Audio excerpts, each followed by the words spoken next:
Imagine trying to survive high school while also being trusted to make life-or-death calls in an operating room. That was the entire premise of a network drama that somehow worked for 4 straight seasons, and today we're digging into a fresh batch of behind-the-scenes stories from the making of that show, the kind of stuff that never made it into the DVD extras.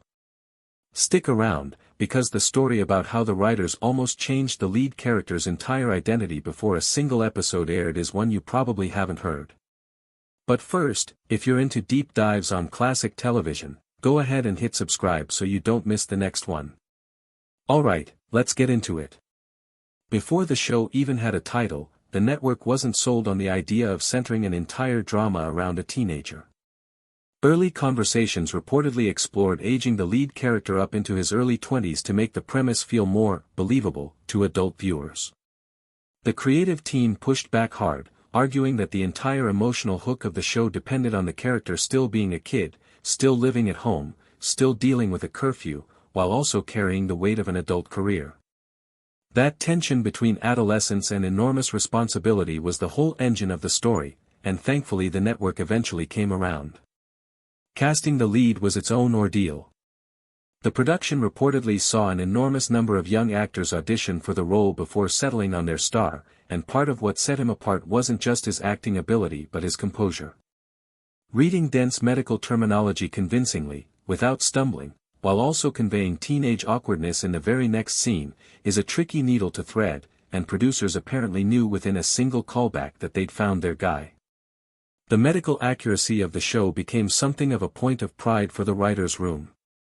They brought in actual physicians as consultants, not just to check terminology, but to walk the writers through what a real operating room actually sounds like during a crisis, the overlapping chatter, the clipped instructions, the controlled urgency. Several of the doctors who consulted on the show later said in interviews that they were surprised by how seriously the young cast took the physical mechanics of surgery, right down to how a scalpel should be held. Speaking of physical mechanics, the show's production design team had to solve a strange problem almost nobody thinks about: how do you make a teenage actor look tall and commanding enough to be taken seriously as the smartest person in a room full of adults? The answer involved clever blocking, careful lens choices, and strategically placed furniture, all designed to make the young star feel physically dominant in scenes even when he was, quite literally, the shortest person on set. The show's tone was also a moving target behind the scenes.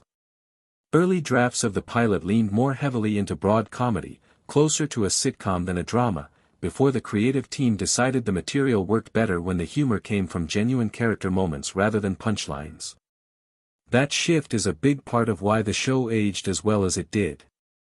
It wasn't just jokes about a kid doctor, it was a sincere look at what it costs a young person to grow up faster than everyone around him. One detail that surprised even longtime fans involves the show's supporting cast. Several actors who appeared as one-off patients or hospital staff went on to have much bigger careers later, and eagle-eyed viewers rewatching the series decades later have spotted a handful of now famous faces buried in background hospital scenes, long before anyone knew their names. The show's ending also has a complicated history. Network scheduling shifts and an unexpectedly early cancellation meant the writers had far less runway than they'd planned to wrap up the story properly. What audiences got was noticeably more abrupt than what had originally been mapped out for the characters' send-off, and cast members have spoken since about how strange it felt to close out a show that had defined years of their lives with so little advance notice. Even after the series ended, its cultural footprint kept showing up in unexpected places. The premise became such a widely understood shorthand for prodigious achievement that people started using the lead character's name almost like a nickname for any young person who accomplished something wildly ahead of schedule. Newspapers, magazines, and even scientific researchers borrowed the reference for decades afterward, which is a strange kind of immortality for a character who only existed on screen for 4 seasons. There's also a lesser-known story about the show's title sequence, which went through more changes than most viewers ever realized.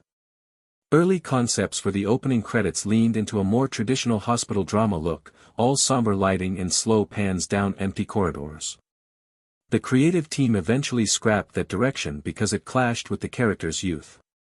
Instead, they landed on a warmer, more personal opening built around handwritten notes and school-style ephemera, something that felt more like flipping through a teenager's scrapbook than watching a prestige medical drama.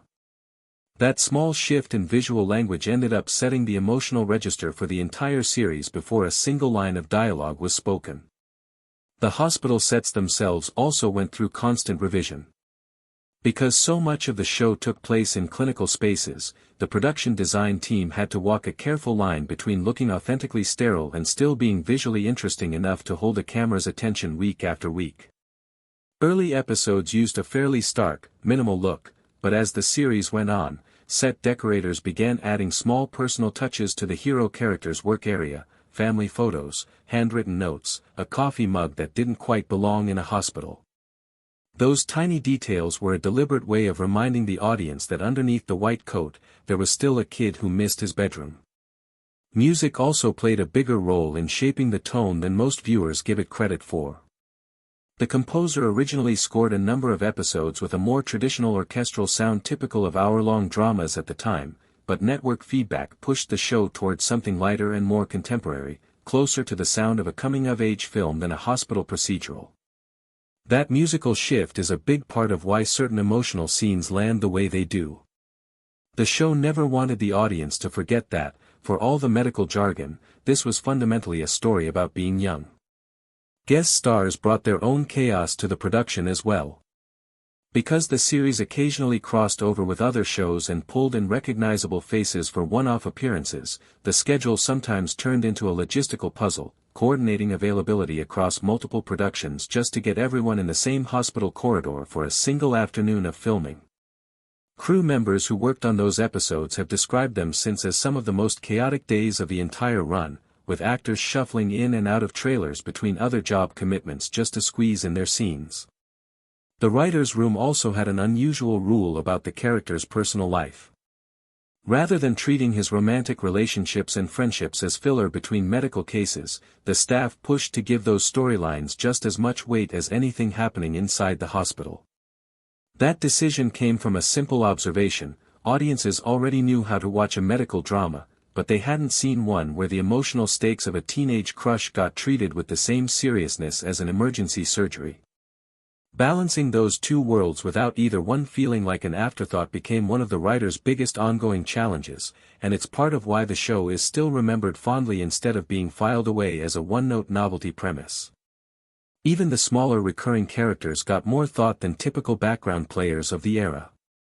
Actors who played nurses, fellow students, and hospital staff have talked about being encouraged to build out small personal quirks and habits for their characters, even in episodes where they barely had any lines. The idea was that a hospital, like a school, should feel lived in, full of people with their own routines happening just outside the frame, rather than a sterile backdrop that only existed to serve the main plot. By the time the show wrapped its run, it had quietly influenced a wave of later series that tried to blend coming-of-age storytelling with a professional or high-stakes backdrop. Writers and producers working decades later have cited the balancing act at the heart of this show, being brilliant and capable in one setting while still being fundamentally a kid in another, as a template they return to again and again. It's a strange legacy for a show that almost got rejected before it aired, but it's proof that a simple, slightly odd premise can end up shaping television for years after the cameras stop rolling. And that's the story behind one of television's strangest and most enduring premises, a show that started as a slightly odd pitch and ended up shaping how an entire generation thinks about talent, responsibility, and growing up too fast. If you enjoyed this one, let us know in the comments which behind-the-scenes detail surprised you most, and we'll see you in the next video.